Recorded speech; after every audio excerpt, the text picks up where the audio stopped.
I'm Chuck Morse here at the Morse Force. My guest is John Milkovich. He is the author of Robert Mueller Errand Boy for the New World Order.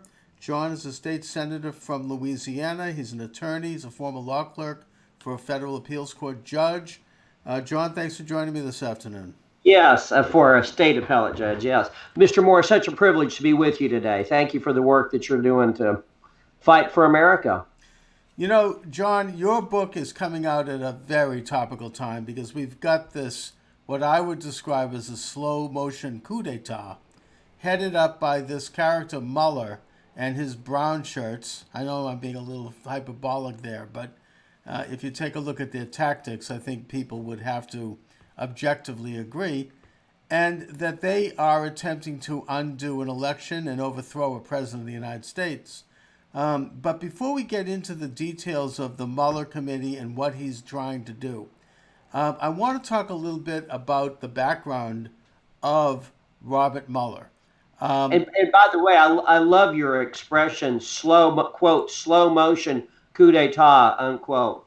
I'm going to be tempted to use that, and I just pray that in the interests of authors' integrity, that I'll remember every instance to give you credit, Mr. Morse. Oh, well, thank you, and you're welcome to use it. It's I don't think I originated it. There are variations on that theme that are out there, and it's exactly what this thing looks like. It's not just Mueller, but it's this whole rotten group of people at the FBI and at the Department of Justice. I think Rod Rosenstein is one of the big players in it. And, the evidence is coming out. I mean, what they did to General Flynn and all the rest. But I want to talk about Mueller's background. Now, I'm in Boston, and there was already a little kerfuffle here in Boston recently when accusations were made by none other than Alan Dershowitz, former dean of Harvard Law School, who noted that Bob Mueller was local district attorney in Boston at the time that 4 innocent men were railroaded into prison as part of a mob investigation. I believe it was 4, it might have been 3, 2 of whom died in prison. The third was released with a big settlement, and that Bob Mueller's fingerprints were all over that. I mean, he was the head of that department at the time.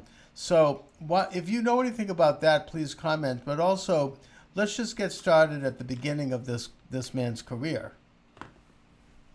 Absolutely. Mr. Morse, in the Whitey Bowl, basically, Robert Mueller has a career of cover-ups and corruption and, excuse the expression, collusion.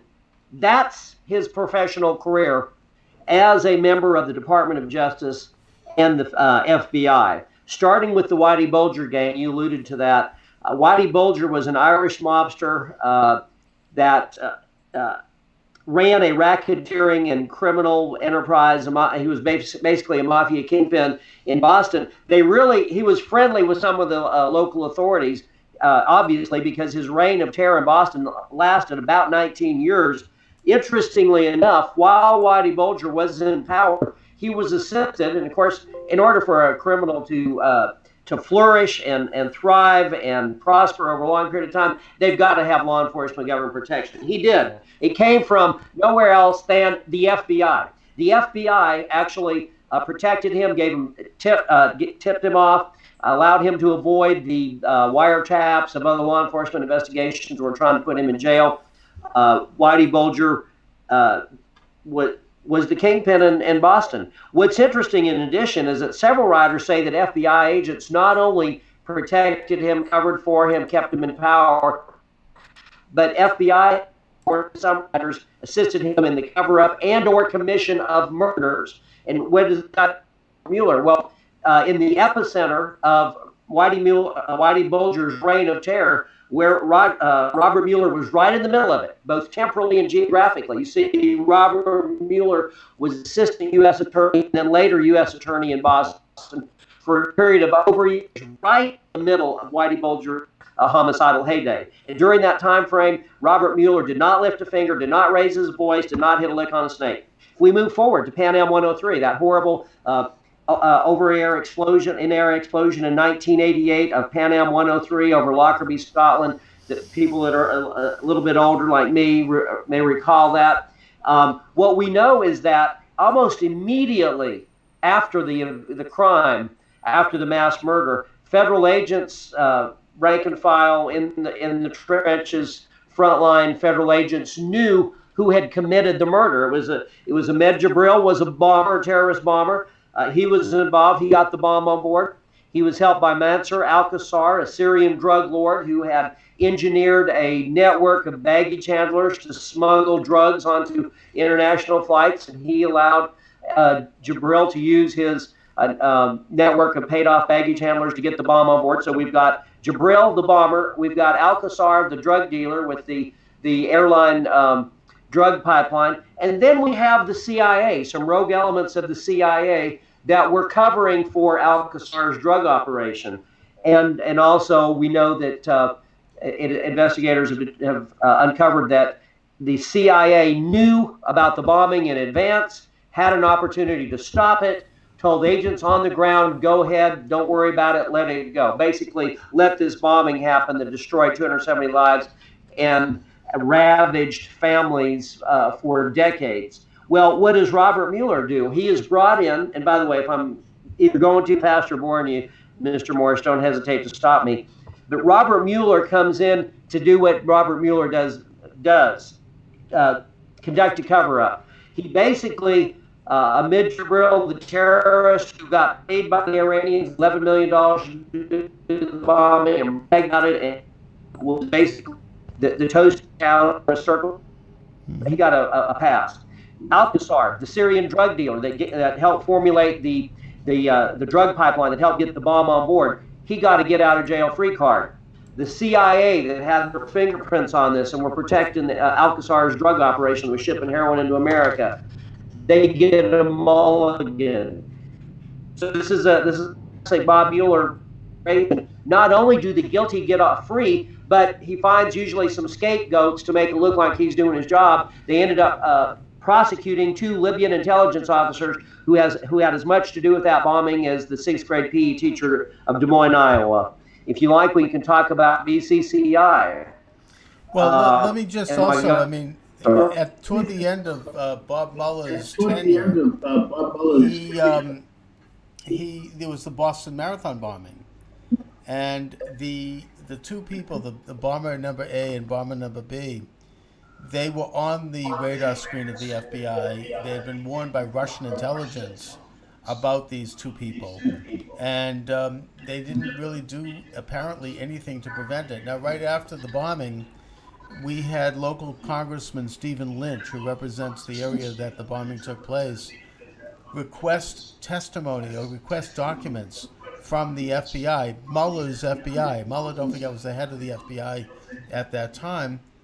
And the FBI told him to go take a hike. They were like, we're not turning over any documents to you. Now, this is a sitting congressman. That, to me, is a rogue agency. That's Mueller should have been taken away in chains for that. He should have been put in prison until he released those documents. You can't tell a sitting member of Congress. That's our elected government. This agency can't tell them, oh, we're not going to turn over certain documents to you. Listen. Yeah, please. No, listen, I appreciate you. Obviously, I am not an expert on that issue, but I will tell you, this is just common sense. I'm a citizen. It offends me anytime a member of the executive branch says that they're not answerable to the rule of law, they're not answerable to statutory, don't have to be transparent, they don't have to release documents, they don't have to allow the public know what they're doing. And even perhaps above that, in order for our constitutional system to work, we have 3 separate and co-equal branches of government. I understand the FBI is supposed to be part of the executive branch. Congress is the legislative branch. And the legislative branch has oversight of both the executive functions and creates laws that bind the judiciary. So for a member of the executive branch to say, Congress, you have no authority over us, you know what, that sounds a little bit like a police state. And as far as I'm concerned, we need to toughen up laws so that when members of these deep state intelligence agencies if they can't give up documents, yes, they probably need to go to jail until they produce the documents, and or they need to find another way to make a living. Okay, my guest is John Milkovich. John, could you just lower the volume slightly on your computer? I'm getting a lot of feedback here, and we're talking about Okay. his. Thank you very much. We're talking about his book, Robert Mueller, Errand Boy for the New World Order, available at Amazon and in bookstores. And your book gets into the history of this man and his service as a sort of an apparatchik of, I guess you might say, it's the establishment. Oh And gosh, deep state, the insiders, the all new of it, world yeah. order, the globalists, the Council on Foreign Relations, whatever you want to call it. But that, yeah, that's exactly it. We talked about he had his fingerprints on the Bulger debacle and the Pan Am 103 cover up, where the guilty go free. There's never justice is never obtained for the grieving families, and they target some innocent people to try to make themselves look good. If you go forward, BCCI, George Bush Sr., President Bush 41, brings Robert Mueller to do a, quote, investigation, unquote, into the BCCI scandal. That's the international banking scandal where they were using billions of dollars involved in money laundering, financing drug trafficking, financing terrorist operations, bribing politicians, bilking investors.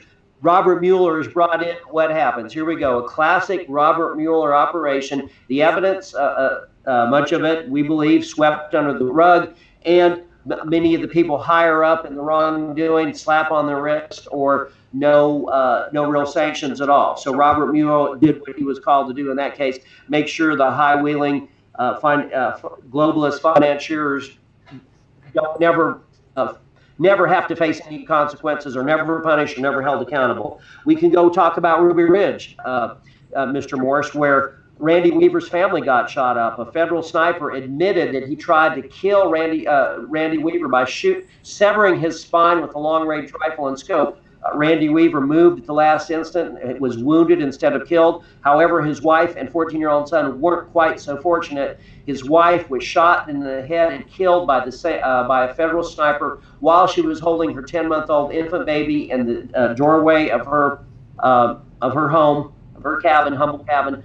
Again, she was unarmed. Their 14-year-old son, the family says they were really ambushed by federal agents. He was running away from a gunfire conflict with federal agents and was submachine gunned to death in the back. So we have two members of the Weaver family shot to death by federal agents, another wounded in an instance where a federal sniper was trying to kill him. And what is Robert Mueller's connection with this? I don't know, and we haven't investigated yet if Robert Mueller was directly involved in the siege of the Weaver family in Ruby Ridge, Idaho.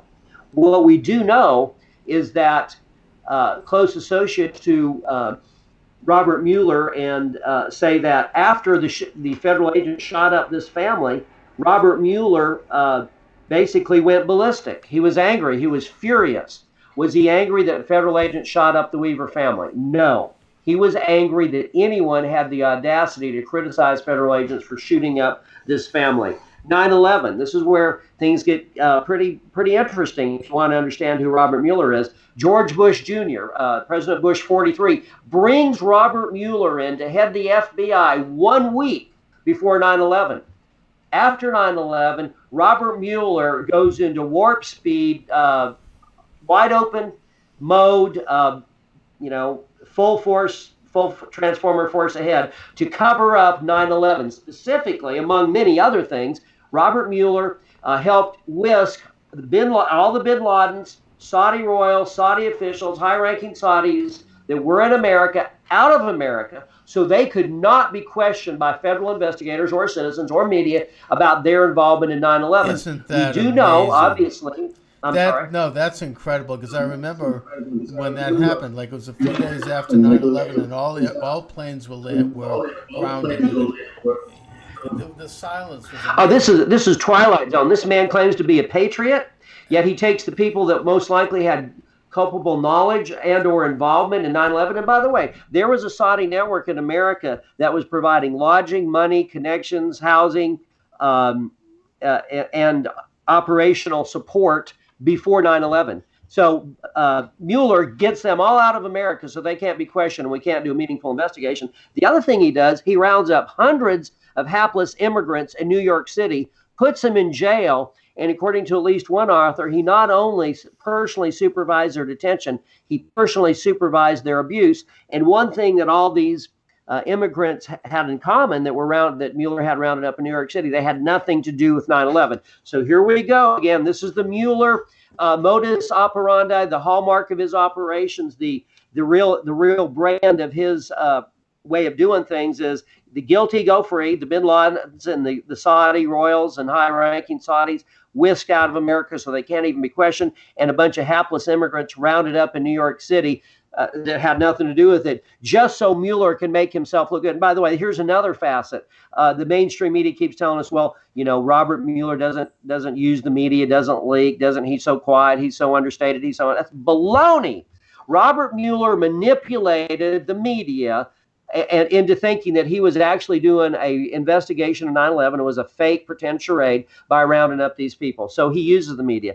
In addition, when there was the congressional inquiry into 9/11, and there was also one that was basically sanctioned by the president, an administrative oriented or something that came more out of the executive branch that included people from multiple walks of life. So there's two major federal inquiries into 9/11. What did Mueller do? Again, he continues to cover up, obstruct the investigation, and sabotage. We know that it was very well documented. This is in the mainstream press. That minders, quote, minders were sent to interviews where these commissions were questioning federal agents and witnesses and other knowledgeable people. He sent minders in there to intimidate the witnesses to make sure that they wouldn't say too much. In addition, Senator Bob Graham of Florida, who I consider an American hero, he found out, his people that were working with him found out that a paid FBI informant was entertaining, providing connections, food, lodging, money, operational support, help to at least two of the Saudi hijackers before 9/11. Mueller intervened and basically said, you will not go to San Diego to investigate how the FBI was entertaining 9/11 hijackers. And he basically also told Senator Bob Nelson, you will not tell the American people about this. Of course, Senator Nelson, his team went out there anyway and did, in fact, verify that an FBI paid informant. Oh, and by the way, along the way, the paid FBI informant who could have blown the whole thing sky high about a cover-up surrounding 9/11, the FBI made him unavailable for comment. And I'm with you. If members of federal intelligence agencies think that they're above the law, that they're not answerable to Congress, that there's no transparency, they don't have to answer questions, they don't have to produce documents, they're in the wrong country. There's countries for people like that. Red China is one of them. United States of America is not. Let's move forward. Anthrax. Robert Mueller presided over a cover-up of the anthrax mailings. The anthrax situation was very real. 5 people lost their lives. 2 senators, coincidentally or not, that were against the police surveillance state that Mueller favored were the targets of anthrax mailings. They survived, thankfully. I believe it was Senator Leahy and Senator Daschle. But in any event, what Mueller did is they first tried to say that this was Mideastern terrorists, and then the scientific community rose up in arms and says, that's ridiculous. I'm sorry, someone in a cave with a computer cannot make this highly weaponized anthrax. This has to be a highly sophisticated government laboratory with tons of equipment, people with incredible biochemical training, microscopic devices, and devices used to change the molecular structure of these anthrax. So he went from the terrorists, and basically what people were saying is that this had to be an American lab with connections to the intelligence and or the military. Well, we couldn't have that. We couldn't have it come out that an American lab connected to the military and or intelligence agencies was behind the anthrax. So what does Mueller do? He does what Mueller does. He comes up with a cover-up. He bails out the crooked operatives, government criminals, and black ops who are operating in the intelligence agency against the interest of America and against the interest of freedom. He scapegoats a man named Dr. Bruce Ivins.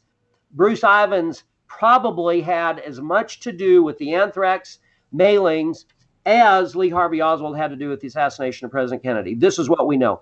Dr. Richard Spurzel, one of the leading and anthrax in the world. He was a biochemical specialist for the United Nations. I believe he's an American scientist. He said, look, Ivans couldn't have done this. He said, there's only 4 or 5 people in the United States of America that know how to produce this highly weaponized uh, anthrax with that's been biochemically altered and aerosolized. I believe it's so that it's airborne and highly lethal.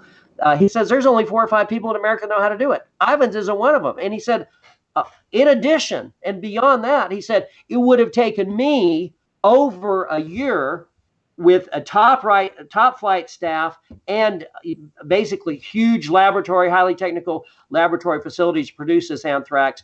Ivans didn't have the capability. The anthrax that he's having was chemically different than the one that was used. He didn't have the staff. He didn't have the training. He didn't have the know-how. He didn't do it. However, that didn't stop Mueller. Again, he's got a scapegoat. He's got to make it look to the public like he's actually protecting them while he's covering up for whoever did the anthrax mailings. And I don't know who did, by the way. But Dr. Ivans, just as Mueller's investigation was going to have to, put his cards on the table, Bruce Ivans, conveniently or not, very beneficially for Robert Mueller, ends up dead. Did he commit suicide? Was he murdered? I don't know that. What we do know is that the FBI was conducting 24/7 surveillance of Dr. Bruce Ivans from next door at the time he died. His colleagues maintained his innocence, still to this day maintain his innocence.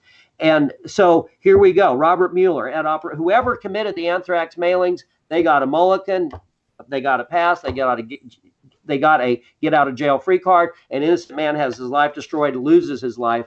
And it gets worse. And this is amazing, Chuck. I hope I'm not boring you with all this. No, amazing, yeah. Please. This is the Robert Mueller that the American people don't know and love because they haven't been told about it. But Richard Lambert is a FBI agent, and Washington Blog does a great job. They deserve a lot of kudos. They've done some great investigative work. But Richard Lambert, I believe that was his name, was an FBI agent who was nominally in charge of the anthrax investigation. He sued the FBI. He sued his own agency under a whistleblowing statute saying, you're covering up the crime, you're covering up the evidence, you're sabotaging the investigation, you're covering up the evidence that Ivans didn't do this.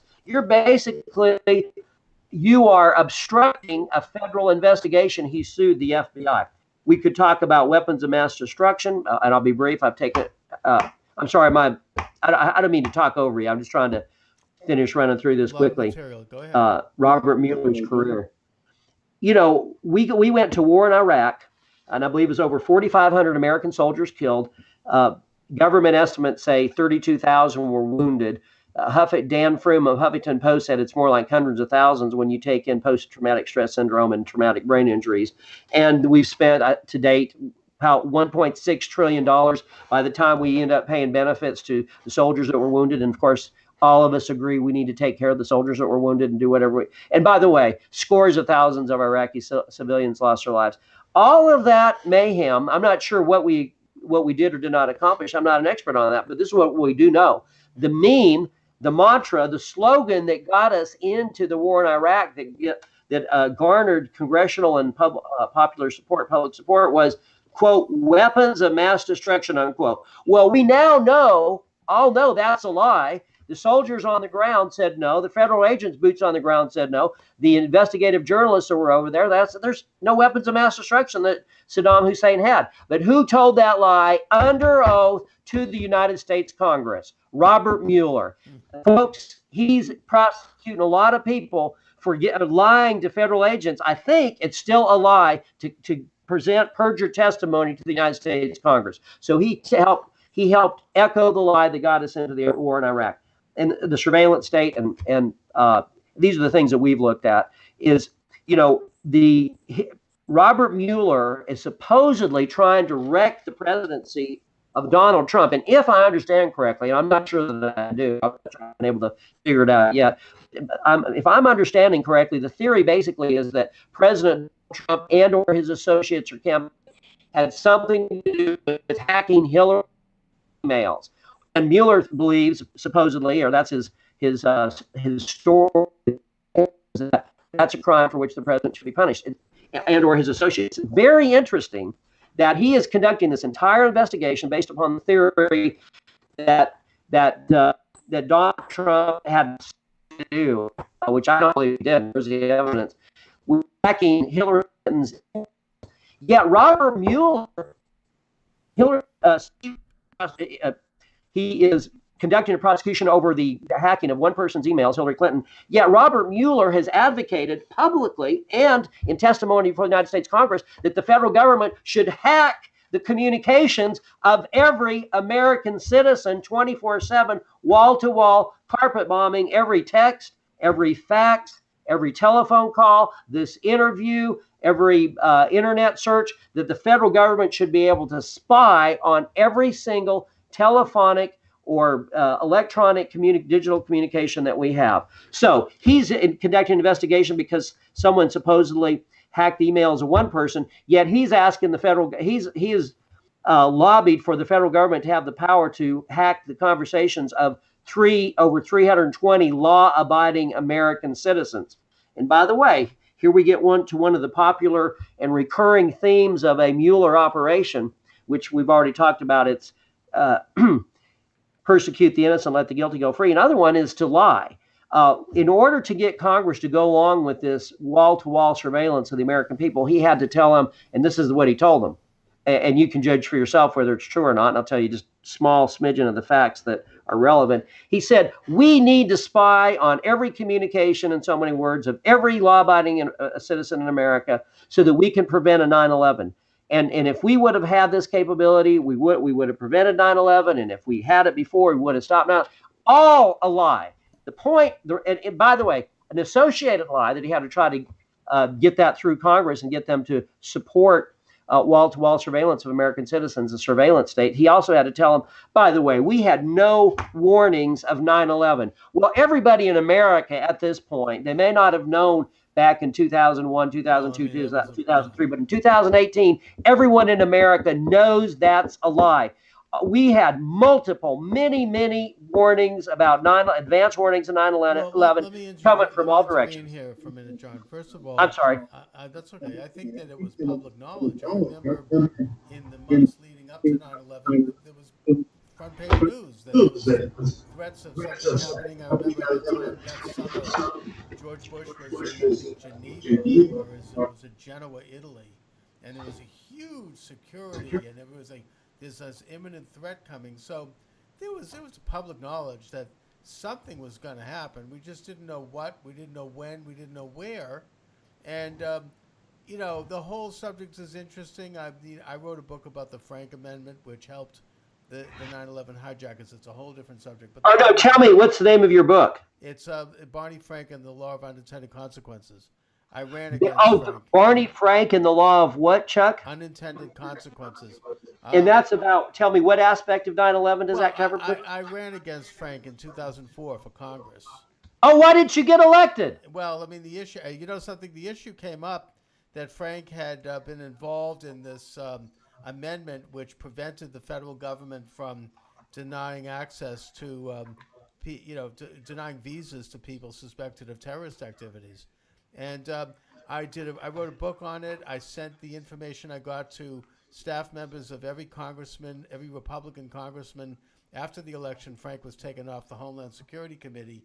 And people were horrified by it in Boston and Massachusetts. But, Barney Frank would have been elected whether he had murdered someone. I mean, there was no way he could be beat. He was a cult figure. But, no, I don't want to go into that. That's old news. But the point is that... Well, I want to buy your book. Can I get it on Amazon? Yeah, you can. Okay. I'm not here to sell books, but the point is that after 9/11, you're pointing out that Mueller was there, like a lot of people, this big cover-up artist, essentially writing the narrative. The 9/11 report named no names. It was, it was, I wouldn't say it was a whitewash. It had a lot of good information in it, but it didn't. No individuals are held account for malfeasance or for major mistakes that led to that terrible day. Bringing things up to the present time, Mueller is then appointed by Rod Rosenstein, who I think is a very suspect figure. Yes. As the head of this special counsel's office, after President Trump very legitimately fires James Comey at Rosenstein's recommendation, by the way. and that Yes. somehow because he did this, which is perfectly constitutional, it was deemed that it was now appropriate for an investigation of his doing what Rosenstein recommended that he do. Um, that investigation has now been lionized by the enemies of President Trump, most of whom I think are unwitting. They have no idea why they hate Trump. It's almost like a computer chip has been planted in the back of their heads. They're zombies. Oh, Trump is evil. Chuck, don't Oh, give them any ideas. no, no, that's another subject. But the point is that he feeds into this mantra of destroying Trump at all costs. It's not enough to oppose his policies, which they know they can't do because they lose. It has to be that he has to be taken out, and they mean business. And when I say slow motion coup, I think that is exactly what this is about. I've never seen anything like it. So here you have Mueller coming down the pike with this crowd of brown shirts around him, people who are very unsavory. Not all, but many of them, and they're browbeating people like my friend Jerry Corsi, whom I've interviewed over the years. I don't know him personally, but he's been on my program. They bring him in, and this is apparently typical of their tactics. He turns over all of his files to them, his emails, and then they He say, trusted them. yeah, and then they bring him in without a lawyer, and they say, you said that you did this on this day, but it was that day. You're lying. This is perjury. We're going to put you in prison unless you say this, that, and the other thing, unless you say what we want you to say. Now, this is what happened to General Flynn, and it's an absolute disgrace.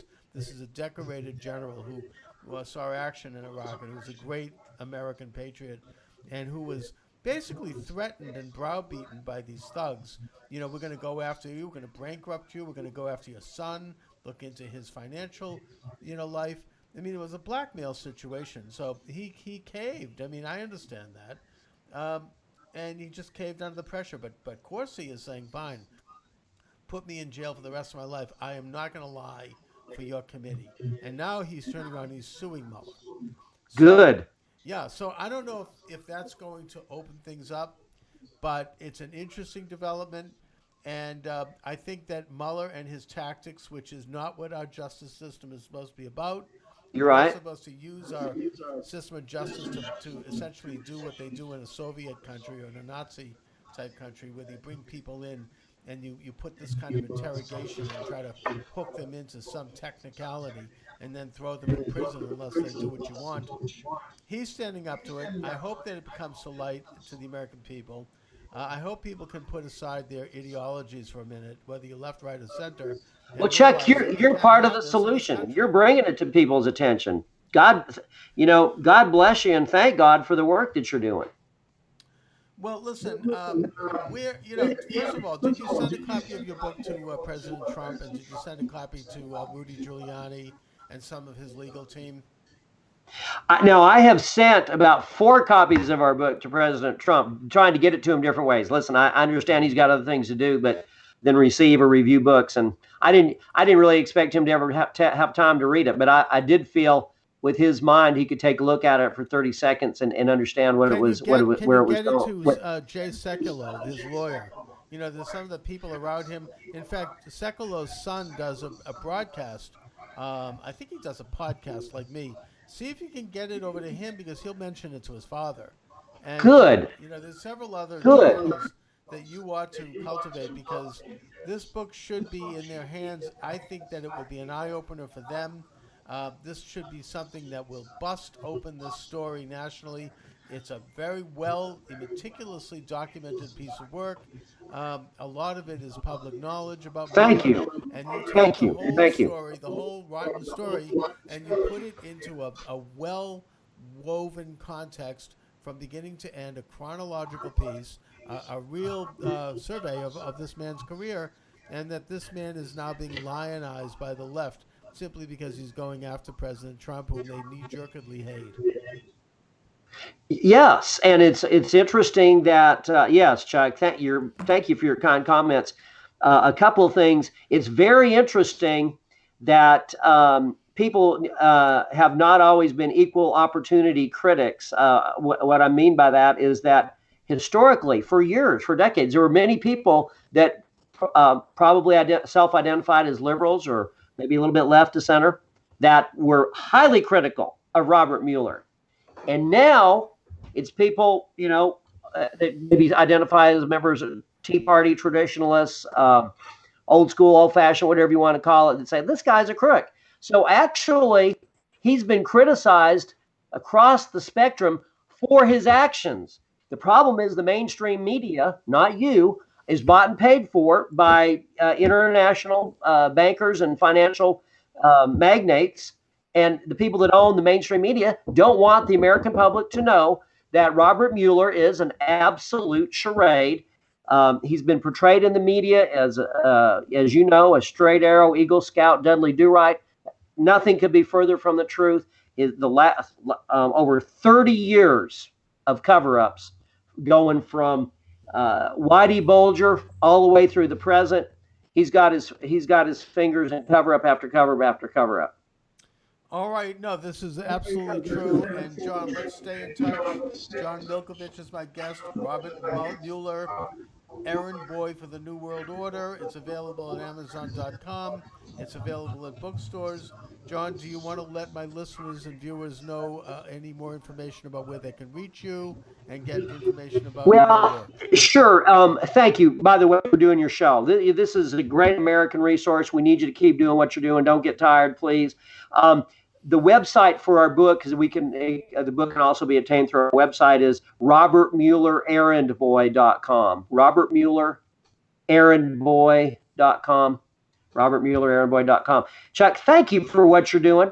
You're Thank part you, of the John. answer. Thank And you if very people much. get mad enough and start calling congressmen and senators saying Mueller needs to be held accountable, that can Absolutely. change the entire narrative of our current American progression. Absolutely. All right, John, thanks so much, and I'll talk to you soon. Thank you so much, Mr. Morse. All right, take care. Thank you, sir.